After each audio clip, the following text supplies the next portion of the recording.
It is just a huge honor for me today to be podcast interviewing a mentor of mine for 3 decades, Tim Rainey. How are you doing, Tim? I'm doing great, Howard. It's rare times in Texas. Everything is really, really green. We really look good. The ranch, you wouldn't believe the ranch out there. It's just great. I remember going to Refugio, Texas, and you allowed me to bring my 4 boys, and we had so much fun on your ranch. They still talk about that. They still we still look at pictures of them shooting. And was it an AK-47 or an M15? It was actually an M4A. It's a little bitty jungle version of the M16, and yeah, that's a little treat that we march out every now and then. Every time we do one of these courses, then the people who are stuck overnight, they can't get their airplane flights. That's what we do. We go out the ranch and burn up a lot of very good ammunition. Get lucky, shoot a couple of pigs, and work on that plague, the Texas plague. Wild pig population. Oh my gosh, my boys had so much fun. It seems like yesterday they were just standing there with a automatic weapon firing 100 rounds of ammo. Oh my God, they loved that. That was so darn fun. Well, bring them back. And now my how many of my boys have what does Greg have? Is that a 3 out of 4 of my boys have an AK-47 fully loaded with 1,000 rounds of ammo, and I blame all that on you. It gets in your blood, doesn't it? That was J. Tim's graduation present from high school. It was an AK-47. So. And your name is J. Tim Rainey, just like Harry S. Truman. Everybody asks Harry S. Truman, what does the S stand for? And he said it stands for S. And you're J. Tim Rainey, and J actually stands for J, doesn't it? Just J. Yep, that's it. That's my mother was a character, and that's what she named me. So let me read your bio. Dr. Rainey describes his life's work as a dedicated innovator of minimally invasive dentistry. He is given credit by many for being the person who brought the concept of minimally invasive dentistry to fruition. He has contributed to developing a scientific approach to operative dentistry referred to as micro-dentistry and minimally invasive preventive dentistry. His innovations have resulted in 6 patents granted to date.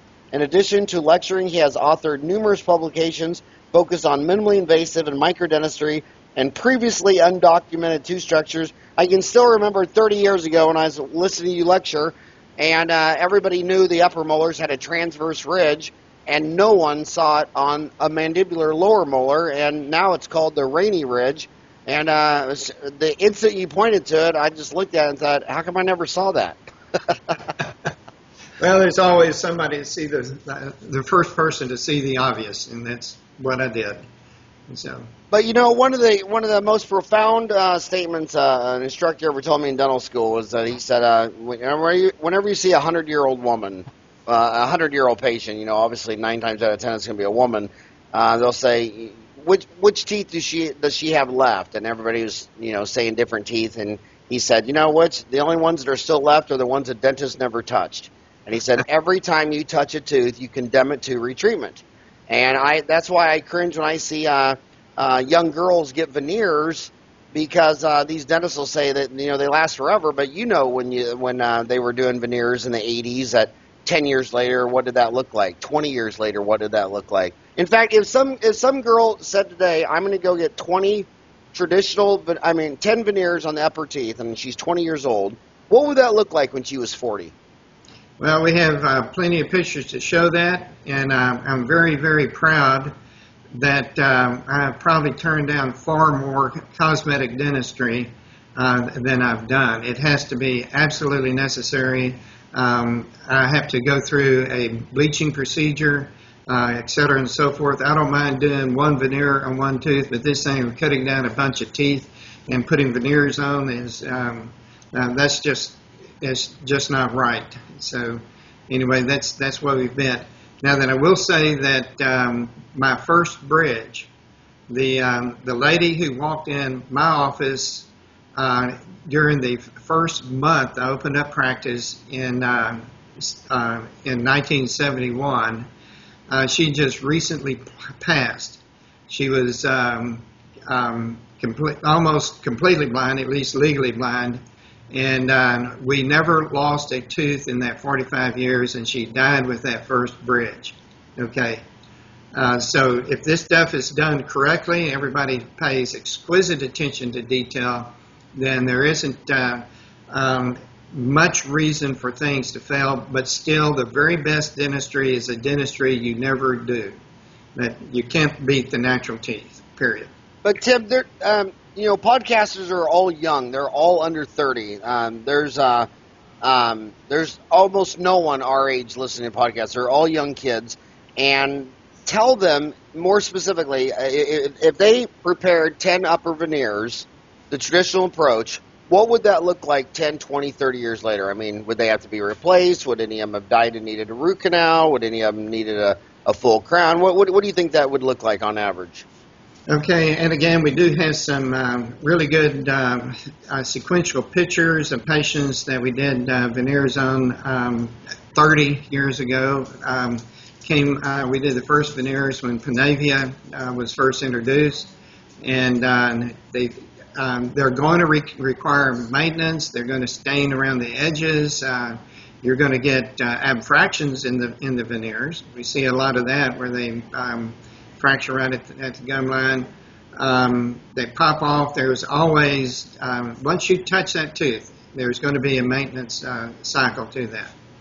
So again, we can do some really, really good service to the patient in bleaching the teeth. Again, you have to know exactly what you're doing. It's just not a matter of handing them Crest white strips or handing them trays. There's a procedure we go through, no more than 30 minutes of bleaching, and then we prescribe some form of calcium phosphate salts, just like we do with our Sjogren's patients, our chemotherapy patients, to harden the teeth again. It makes them whiter as the calcium phosphate precipitates out. So there are a lot of things that you can do. Otherwise, that's to the benefit of the patient. So you started practicing in 1971, and do you care if I say your age? No, I'm 70. And you're 70. So you're talking to people 40 years younger than you. Seeing this for this long, what do you think of the state of dentistry today? Is it better? They say leave the playground better than you found it. Is dentistry today as a profession better than when you found it? Is it flat? Is it worse? Talk about the state of dentistry today. Okay, Howard, unfortunately, my opinion of dentistry today is that it is absolutely deteriorating. What I see out there on a routine and regular basis is that dentistry is becoming a trade. The difference between a trade and a profession is that in a trade, it's like building furniture. I think that this is the best way to do this, so I'm going to fix it this way. A profession is based on science. It must be repeatable. You must have it backed up, and that's how you define my life. Trying to put science into the practice of dentistry. And do you think that the dental schools are graduating science-based dentists? Absolutely not. What we've seen is a walk back in the technology. I'm going to use specifically the University of Texas Health Science Center Dental School there in San Antonio for a prime example of walk back. They did extensive studies on doing what's called slot preps. I met Miles Markley in the 1980s. He's the guy who was debunking G.V. Black in the late 20s, early 30s. He had a 50-year span of practice, which is what I intend to do also. And he did slot preps. I've seen several pictures of his slot preps that were 30, 40 years old. I take pictures of slot preps in my practice that were filled with, heaven forbid, amalgam 30 years ago, and the teeth are still functional. Now then, the University of Texas did all the studies, all of the standardization of slot preps, how to do them and so forth, and then they completely abandoned it, went back to extension for prevention so that they could, their students could put anatomical bands between the teeth. They also abrogated the responsibility. They turned over the licensing of dentists to the Western Regional Board, and the Western Regional Board, whenever I started really hammering on them hard, asking for open records requests and everything and so forth, they said, well, we really don't need to extend 2 millimeters beyond opening the contact. We can go with 1 millimeter of extending it beyond the contact. And that is just insane. The more you do to a tooth, the more likely you are to kill that tooth, the more necessity for future treatment. If you touch a tooth with a high-speed drill, then we're looking at a $6,000 price tag on that posterior tooth over the period of a lifetime, starting with the 10-year-old. Now, this is the Pew research. That's not my opinion. That is published. It's out there. It's available, and it's the truth. So everything that we do, we need to avoid initially doing any type of high-speed preparation on the tooth in particular.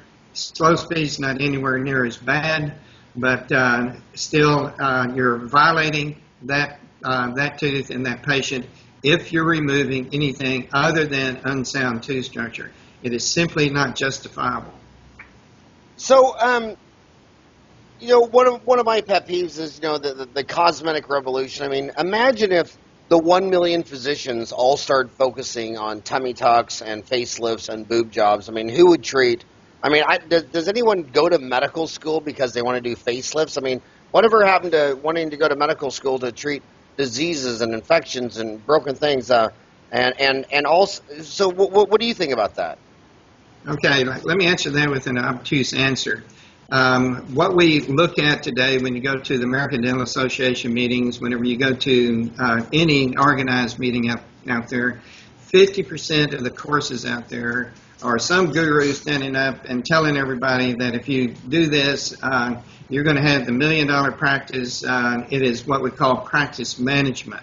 Okay, it has nothing to do with the practice of dentistry. It has everything to do with the selling of services, and unfortunately, the vast majority of the time out there that you see somebody who's really pushing this stuff and so forth, they are simply uneducated, undereducated, and not prepared to offer those procedures.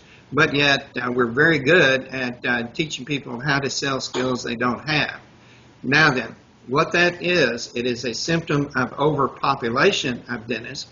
You don't see that in medicine. You don't go into a neuroscience symposium.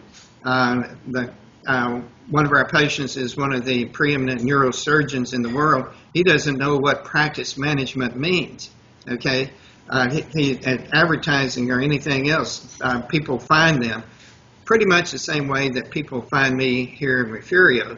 If you want to talk about practice management and extremely successful practice management. So I want to.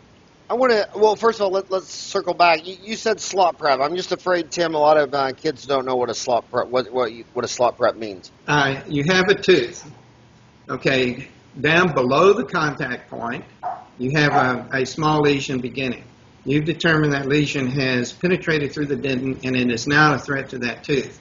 All you have to do is put the burr into what is the triangular fossa, whatever you want to call that area, and drop it down and then come through the carious lesion. Use a slow-speed drill to outline the carious lesion, get rid of the decay. Using your magnification, looking down in there, you can see exactly where the decay starts and it ends. Remove the decay. You've got your access to it, and then just do it. Now then, this past Thursday, I did, I think, 5 interproximal lesions. Every single one of those was a tunnel prep, and I left the peripheral rim intact. Now then, do they even teach that in dental school? J. Tim has one that we did in a course in 1996, and it's still there. J.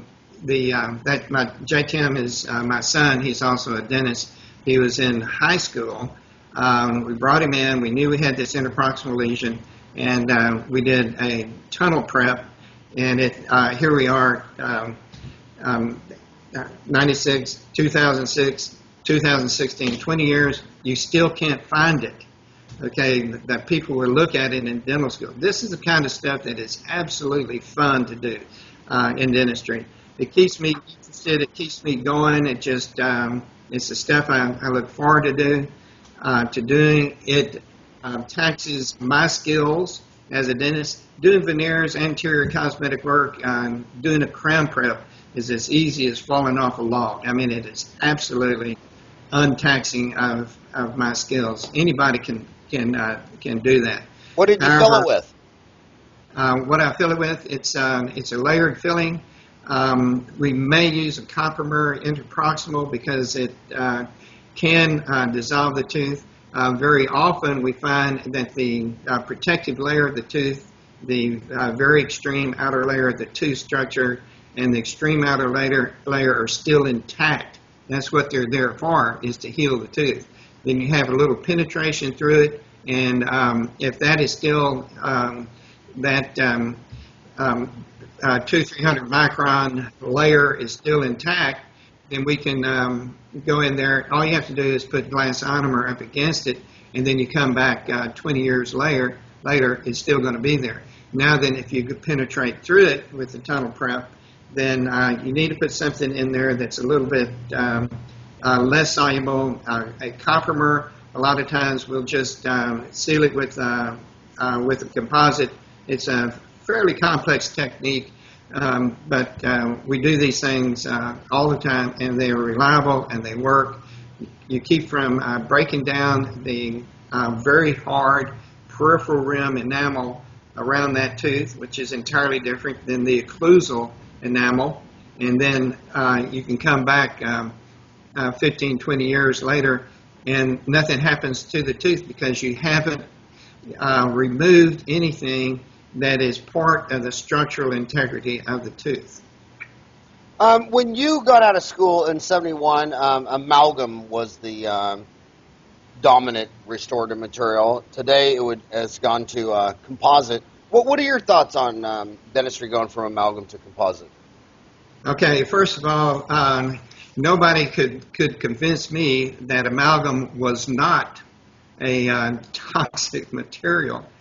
And from the first day I started practice, we were using massive quantities of warm water because I knew when I touched that tooth with a drill where it had amalgam that we were going to be creating methyl mercury and mercury oxides. Those are the bad things. Now then, if you read the September issue of the Journal of the American Dental Association, at 30 years of age, at 30 years into practice, most dentists are beginning to develop significant palsy. Okay, is that steady enough for a 70-year-old man? Now then, there is no palsy there other than all the caffeine I drink on Saturdays. But no, we were using massive quantities of water. How much? We use 2 liters an hour when we're doing reconstructive dentistry, taking out, say, we can pretty well reconstruct a quadrant of old amalgams in an hour, and we will use 2 liters of warm water in order to.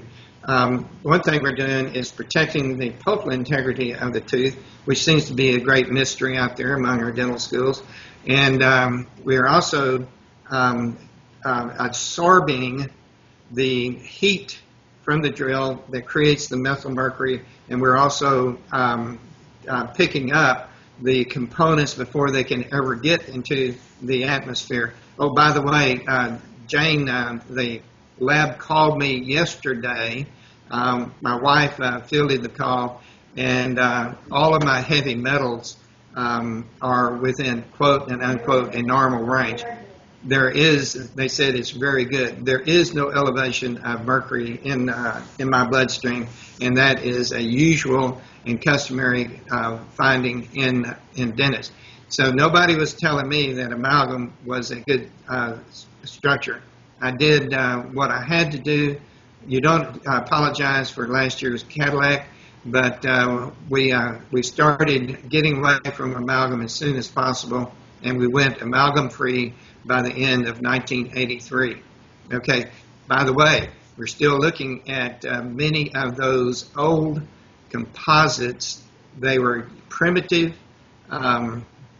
They were difficult to do, but I discovered the bonding agents that I needed.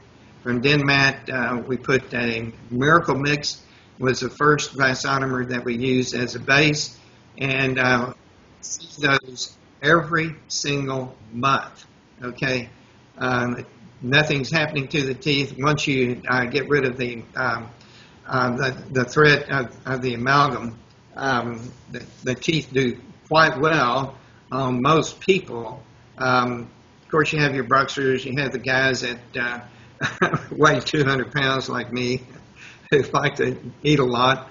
And if the dentist was not exquisitely careful with his alloy technique, then he or she could have added greatly to the expansion characteristics of the alloy, which in turn fractures teeth over a long period of time, more often than alloy that was handled properly. So you've been amalgam-free since how long? The last part of 1983. Last part of 1983. I want to ask you another thing. I like to ask you these bizarre questions because you're so think outside the box. What do you think of the fact that dentists will not file down a tooth, two teeth for a bridge because they want to conserve enamel, yet they have no problem obliterating the sinus and putting dead cow bone in there and all this stuff?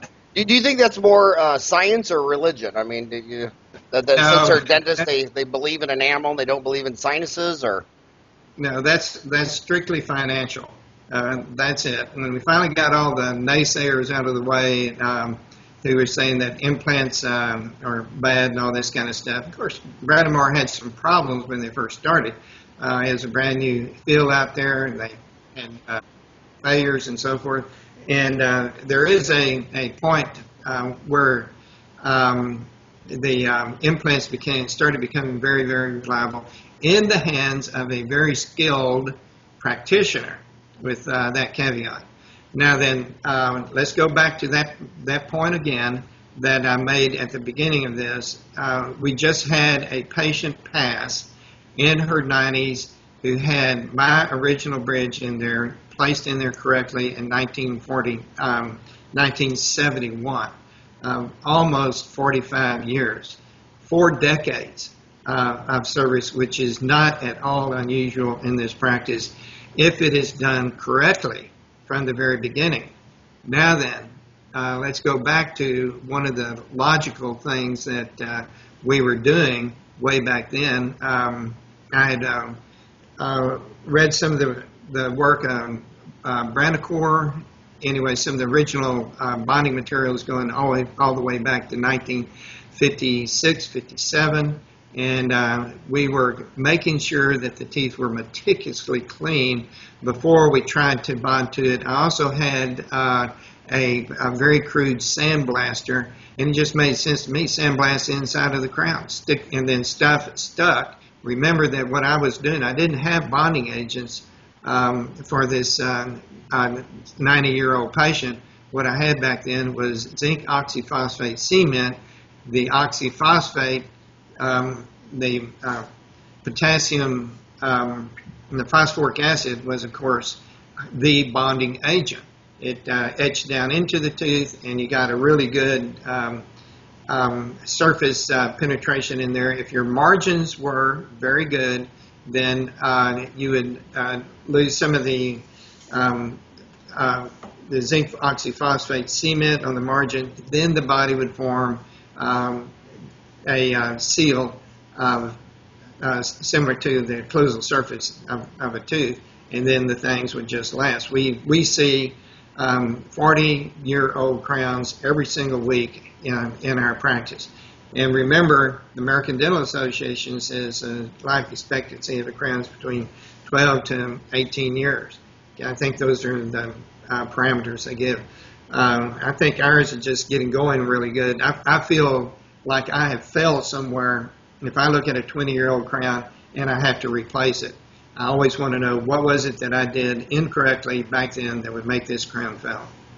Tim, they also, JADA publishes a lot of research that says half of sealants are failed within a year, and they're pretty much all failed in 2 years. What do you think of that? Okay, we starting in 1977, when I made the conscious decision to reinvent dentistry.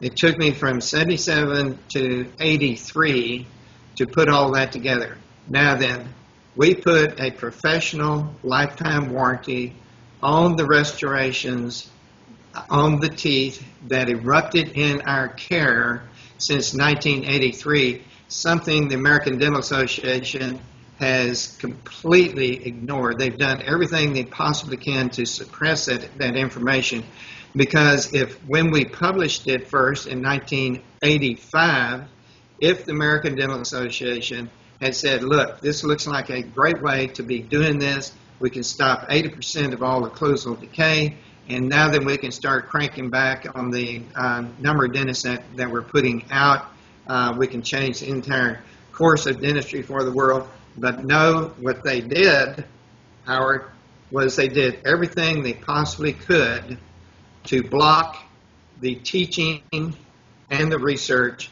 into minimally invasive dentistry. The American Dental Association took a proactive stance to do just that. And that's not an opinion. We have witnesses out there. We have testimony to that particular fact. And I think it is a tremendous liability for that organization. Now then, without going into further into those sour grapes, most of these people out here, as you said, listening to the podcast are young dentists. Okay, now then, what I would say to them is get real. How many 50-year-old people are going to be walking into your practice saying, I want a full mouth reconstruction, I want a rehabilitation, I want full crowns on my front teeth? Nope, that's not going to happen. And I can help any young dentist build $1 million practice within 1 year. Did that get your attention? Yeah, and that because you put on courses at Refugio, Texas. Your website is TIADS.com for the Texas Institute for Advanced Dental Studies, TIADS, and his email is jtimrainey at TIADS.com. What are you teaching at your courses? And okay, now then, let me regress just a little bit, and what people need to understand is what are your assets? You have to look back. You have to figure out how you're going to make this thing work. What is it that people want? While they're at it and they're looking at their computer, go Google Refugio County. It's spelled REFUGIO, and look at one of the worst demographic nightmares for setting up a dental practice that you can possibly imagine. And then we do extremely well here. I'm absolutely as busy doing what I want to do as I possibly can be, and a little bit too busy sometimes. Now that anybody can duplicate that, but you have to think about who you are and what you are. Okay, as a young dentist, you have what's called a sphere of influence. I've seen several articles written about that. Essentially, what happens is people 15 years older than you are very comfortable with you, and 15 years to birth are very comfortable with you as a 25 to 30-year-old dentist. Okay, so where's the money? Is the money in attracting all of these 50-year-olds into your office to do full mouth reconstruction? No. Are you qualified to do full mouth reconstruction at that tender age getting out of dental school? No. What are you qualified to do? You're qualified to do early diagnosis and early intervention, minimally invasive preventative dentistry on your patient population, and then offer that professional lifetime warranty, and people will beat a path to your door with their kids. And we aren't using local anesthetic. I asked one of the investigators in the office when doing a dental article, asked the other day, how often do you use local anesthetic?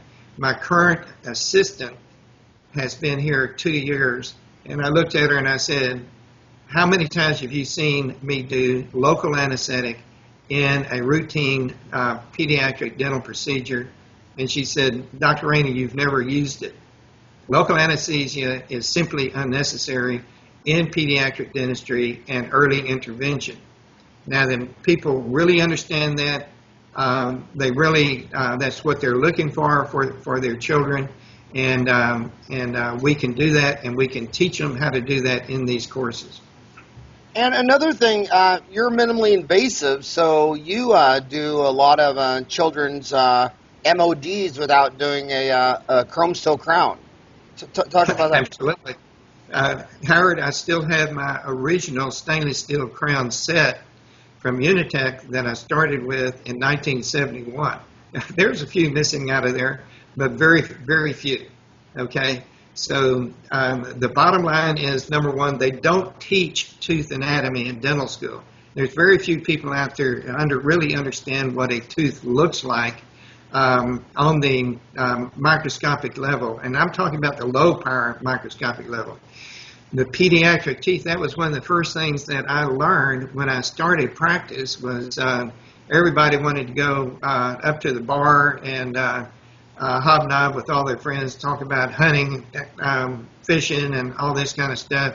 Well, number one, I'm not a drinker. And number two, I wanted to go sit with the old geezers and pick their brains. And currently, that's what I am. I'm one of those guys whose brain I used to pick. And they all said, Rainey, you don't need local anesthetic for those primary teeth. All you need to do is get warm water in your squeeze bulb. Do you remember that, Howard? The squeeze bulb that was on the big round tray there. And have that assistant really heat that water up. Get your ball sterilized water over there and put some in there and get it really warm and pick it up with that bulb. And then when you're working on those teeth, keep those teeth warm. And you can do anything to that tooth and stick that amalgam in there without having to numb those poor kids up. And guess what? That was probably one of the very first things that I did when I started practice. I figured out that very slow speed drill and warm water my attitude then was, well, what the heck, these teeth are going to be falling out. I don't think I need all the decay out. And we know today that it's not necessary to get all the decay out of these particular teeth. Now, the other part of that, guess what? It's fun. We enjoy the heck out of seeing these kids. They aren't coming in there in the office screaming and yelling and everything. And we have, if they'll go to my website, get my Kids Day video, the prickly PD patient. It is a template for the assistants on how to handle these kids. We've got 2 different mamas in there, and their approach is just totally different. But they know how to handle the kids, how to nurture these kids. Man, I'm just a piece of furniture in there. I think half the time the kids don't even know I'm there.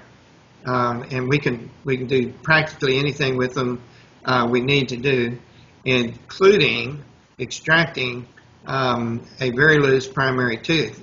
All you have to do is put a really good Tricane local topical anesthetic underneath it, and go do everything else you've done. By the time you come back, you can put a double-ended curette up or cotton plier underneath it, and then flip it out. There's very little need for local anesthetic in most of the primary procedures. A lot of the young kids you're talking to right now are stressed because they're kind of led to believe they need to buy a $150,000 CAD CAM machine, and they're sitting there thinking, Tim, I'm $300,000 in student loan debts. Do I really need to buy a $150,000 machine to be a high quality dentist like you? Well, first of all, the CAD/CAM machines really work on teeth that don't need it, period. Okay, there's been several articles where they'll show somebody come in with fairly large occlusal alloys that should have been put in the tooth to begin with, and then they take the tooth, cut it halfway off, put a little piece of porcelain on top of it.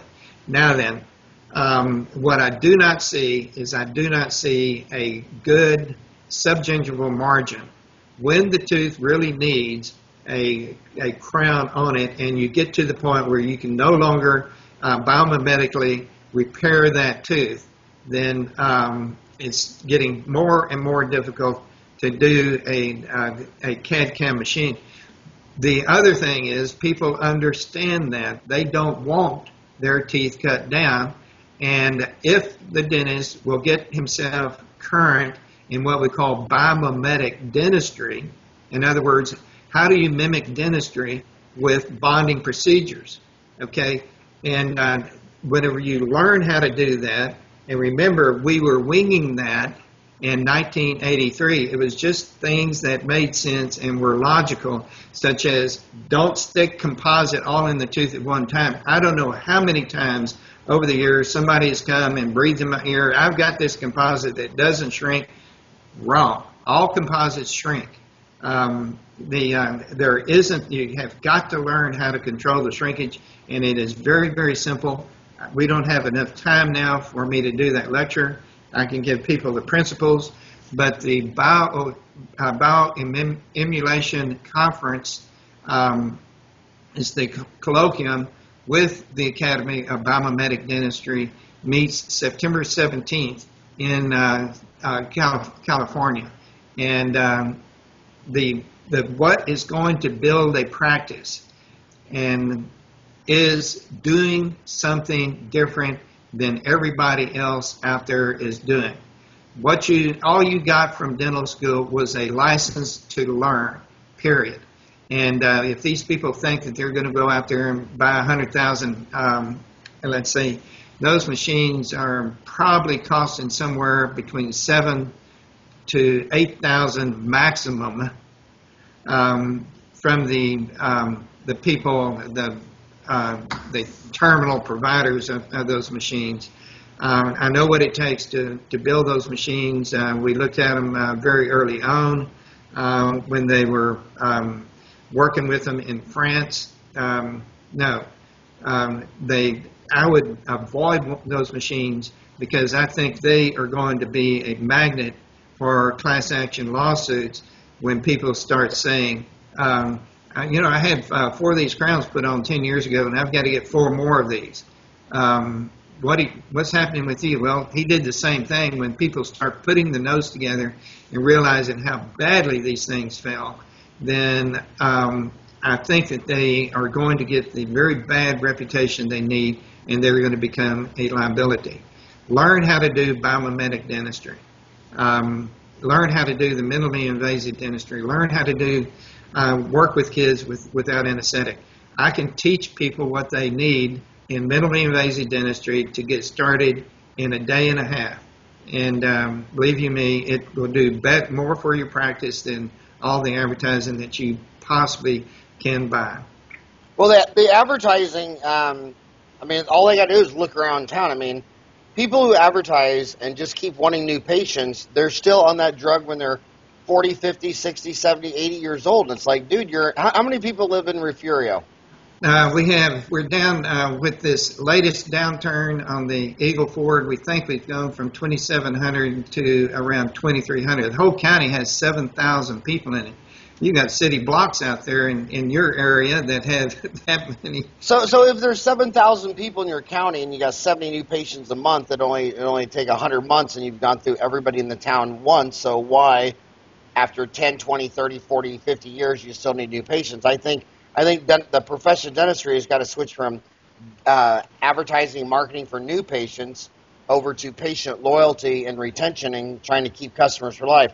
There's almost zero evidence of anyone in dentistry keeping customers for life. I have yet to meet hardly any older dentists that say, oh yeah, I don't accept new patients. So it's a bad drug to get on. Okay, let me counter that in saying that every single week of my practice in my life, we see somebody in there who represents 5 generations of patients. Okay, we have one family that has the 6th generation, was just born, and I'm looking forward to seeing that one. How's that for patient retention? I know, Okay. and everybody just wants to talk about marketing, advertising. I mean, most of the questions I get, like, well, what do you think about building your practice on Facebook or Twitter or Pinterest or Instagram or Snapchat and all that stuff? It's like why don't you try to look at that patient who's sitting in your chair right now and say, what would I have to do to keep that patient 10, 20, 30, 40, 50 years so I don't have to keep replacing it? So, Tim, my question to you is, what could these young dentists that you're talking to under 30 right now do right now to the patient in their chair to keep them 20, 30 years instead of thinking in the back of their mind, I know they're going to go out the back door and never come back, and I need to, marketing is everything. I need to run out there and do a flyer, direct mail. I need to sponsor a movie at the movie theater for, whatever. What would you tell them they could do right now to patients in their chair now to keep them, to retain their patients? Your best marketing is patient satisfaction and referral from an existing patient, period. That's it. Okay, now let's go back to 1971 when there was no pediatric dentistry to speak of. There were some specialists in Corpus Christi and Victoria who, again, they're doing exactly the same thing pediatricians today are doing, getting the kids in, putting them to sleep, and getting as many stainless steel crowns on their teeth as they possibly could. And the reason that I went against that was the fatality rate in 1971 was 1 in 10,000 patients died from the general anesthesia. That's how bad it was. Okay, and this is almost not a stretch, but just think about parents driving by the office, opening the door and kicking their kids out and coming back in a couple of hours to pick them up and then asking them, did he hurt you? And the kids were coming back in and what? No, they didn't know what they were talking about. That built my practice here in Refugio.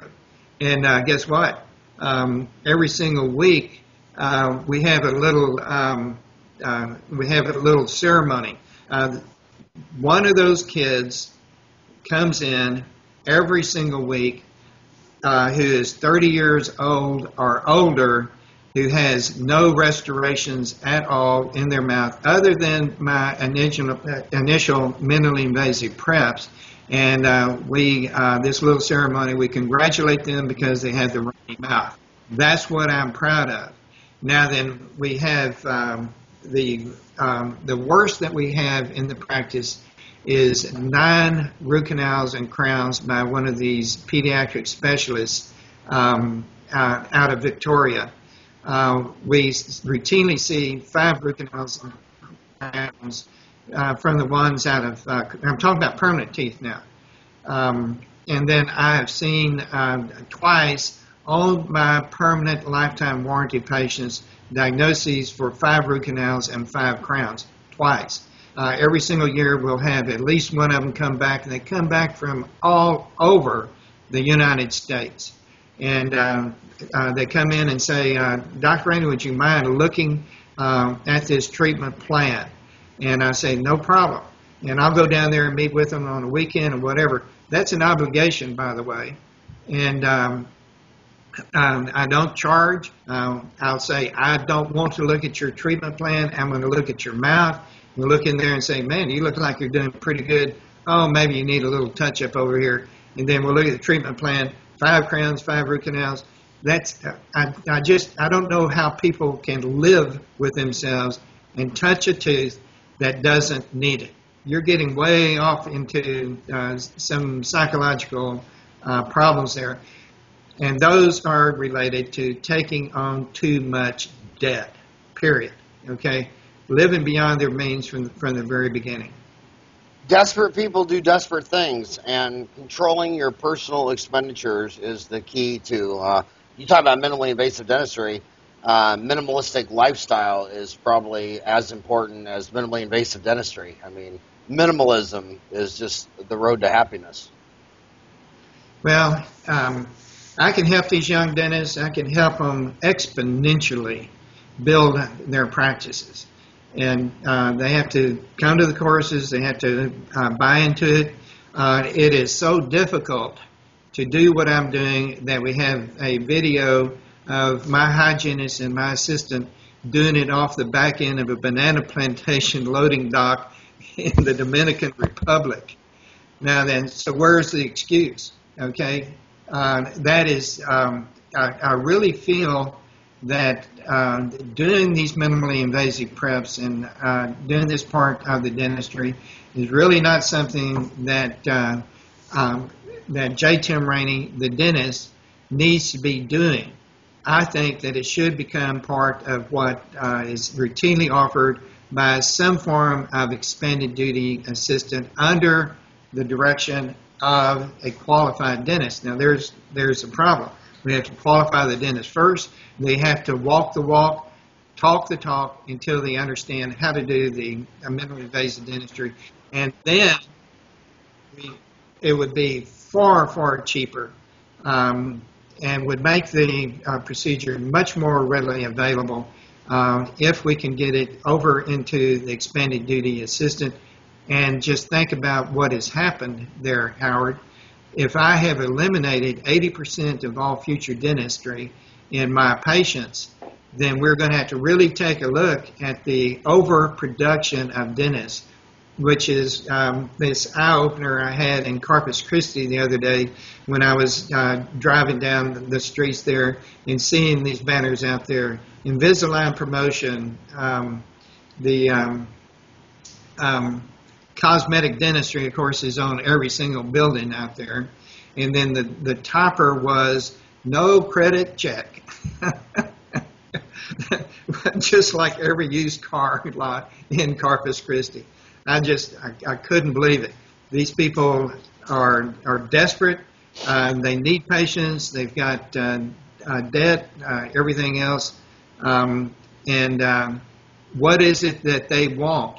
They are wanting patients in the office. But what they're wanting to do is sell the patient very expensive procedures that they don't need. And guess what? There's very little market out there. There's certainly not enough to go around. So what is it a dentist needs to do? The dentist needs to focus on his sphere of influence and offer the services that are needed. You know, it's been a real gift for me to lecture in other countries. And you go to countries like Brazil and India, like Brazil. Anyone will tell you that they built so many dental schools, they'll tell you that half the dentists in Brazil today are not going to make a living from dentistry. And you go to Brazil, and half the dentists have a part-time job.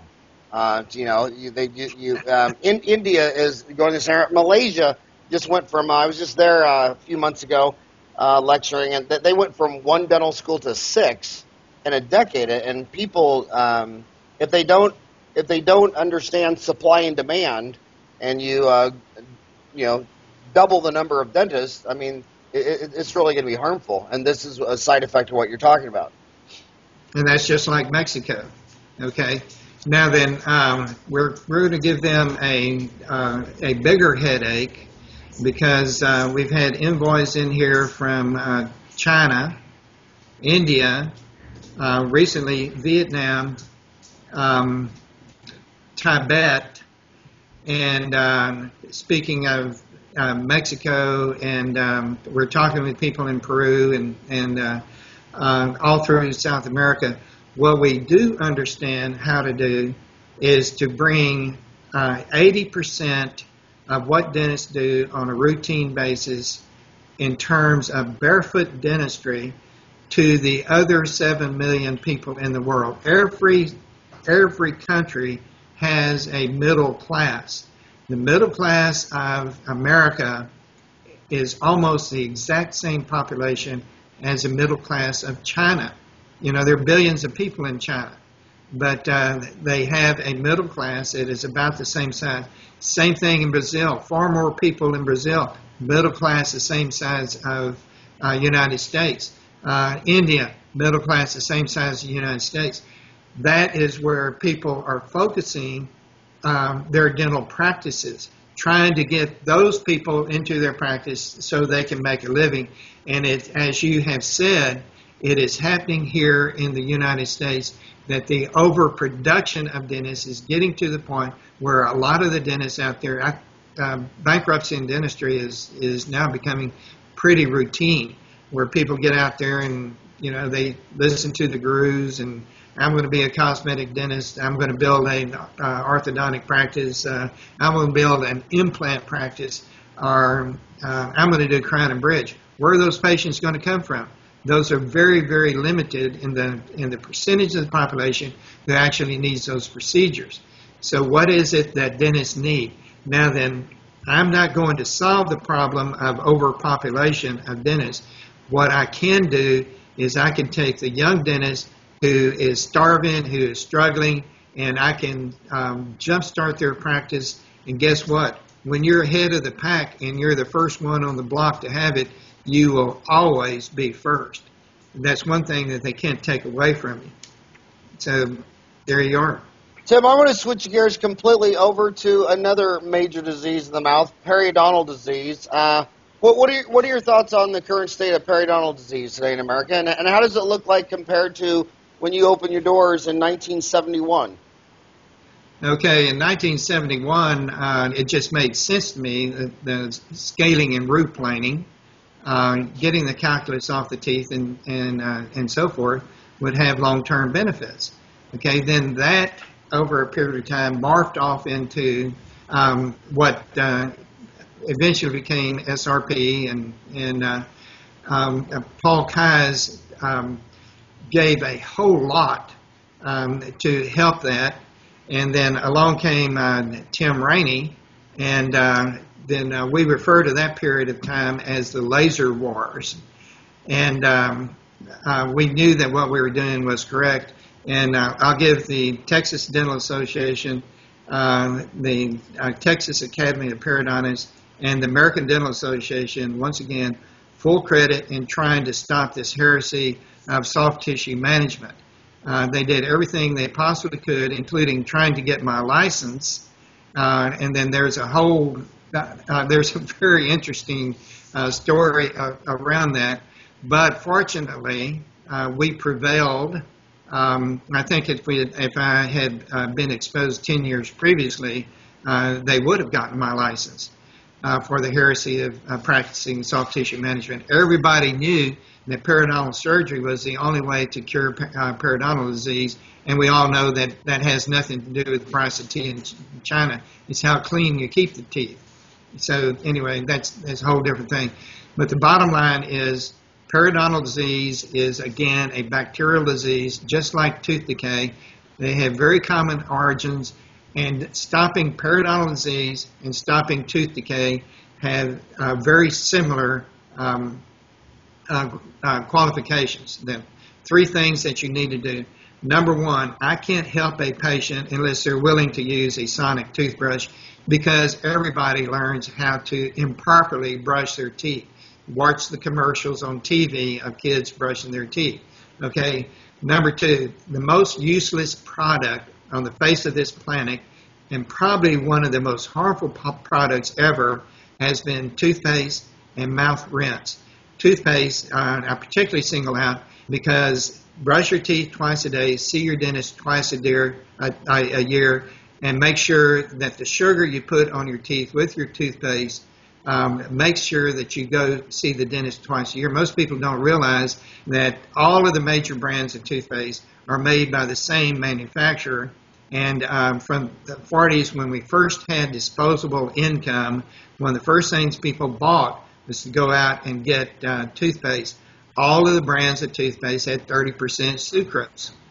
So here we go. Now then, what does the patient need? They need probiotics. They need to neutralize the bacteria in the mouth. And how do you do that?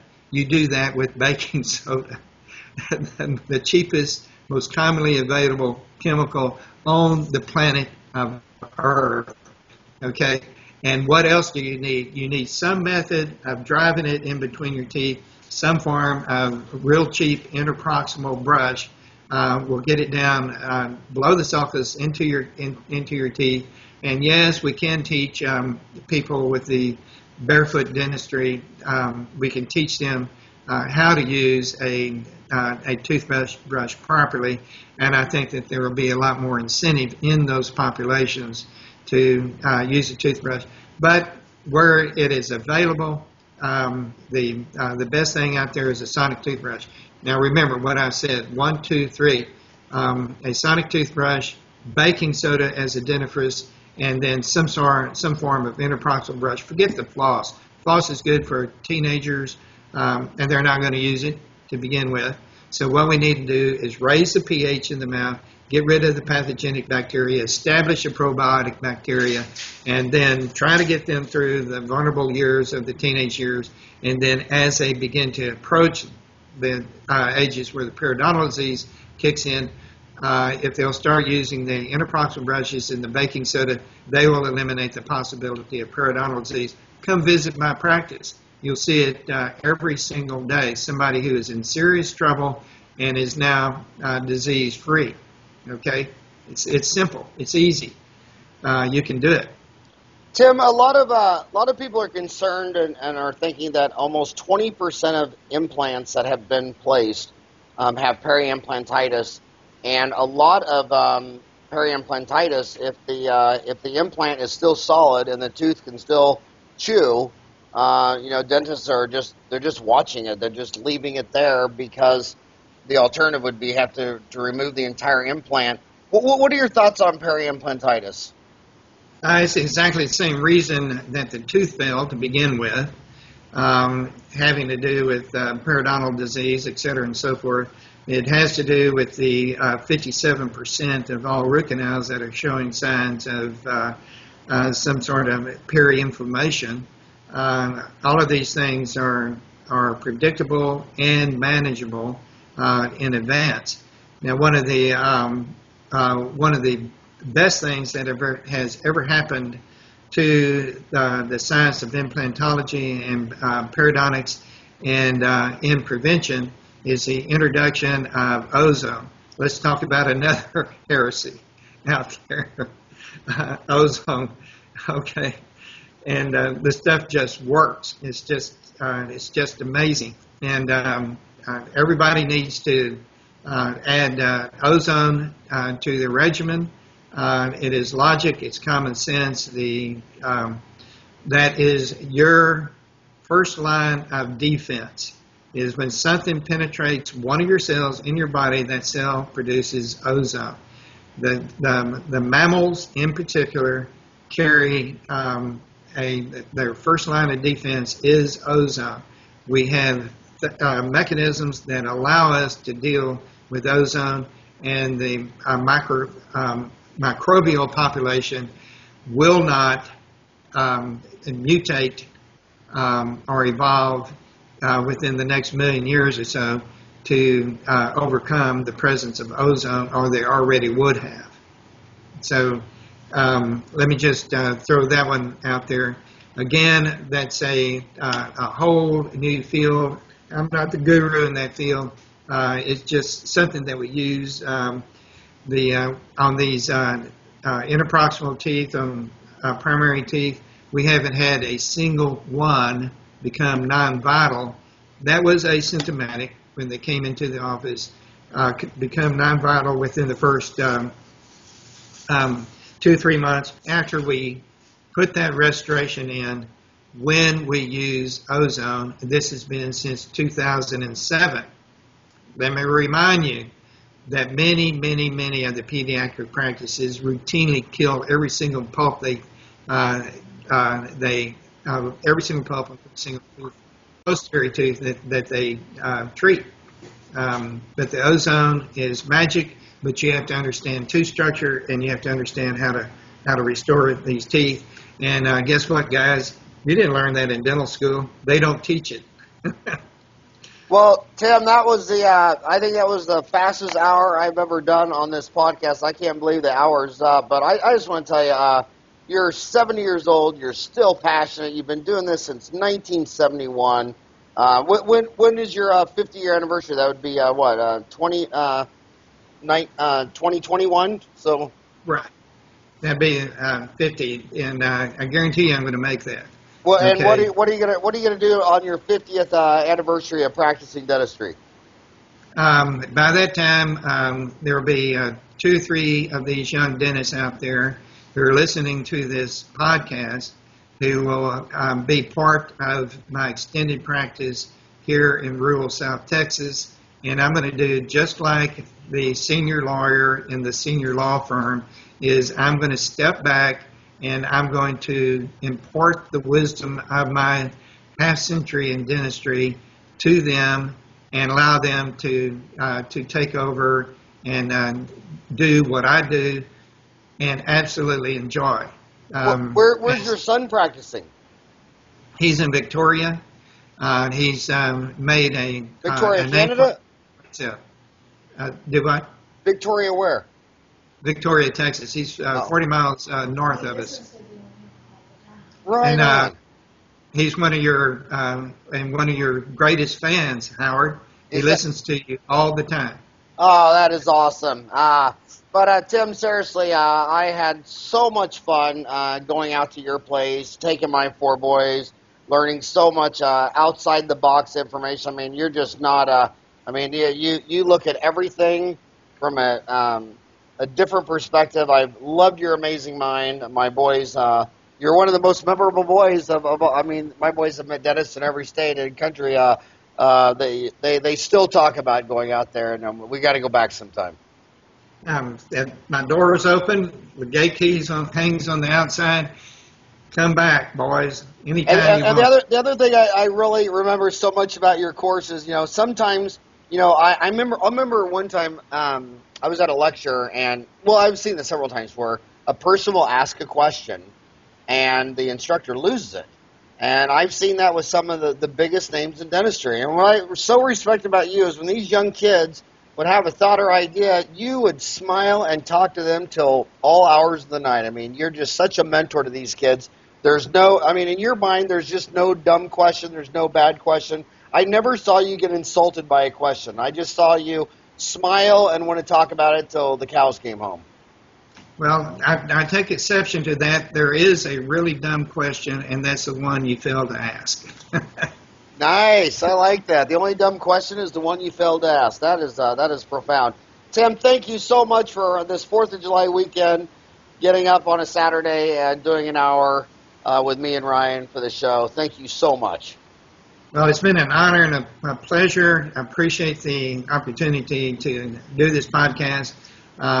Get these young dentists. Let me do a couple of articles for you, and let's get these young dentists focused, pointed in a different direction. We can certainly help them, and better than that, we can help their patients, and that's what we're here on. Dentistry is a vocation. It's not an occupation, and you just can't argue with minimally invasive. I mean, the best dentistry ever done is a dentistry that was never done.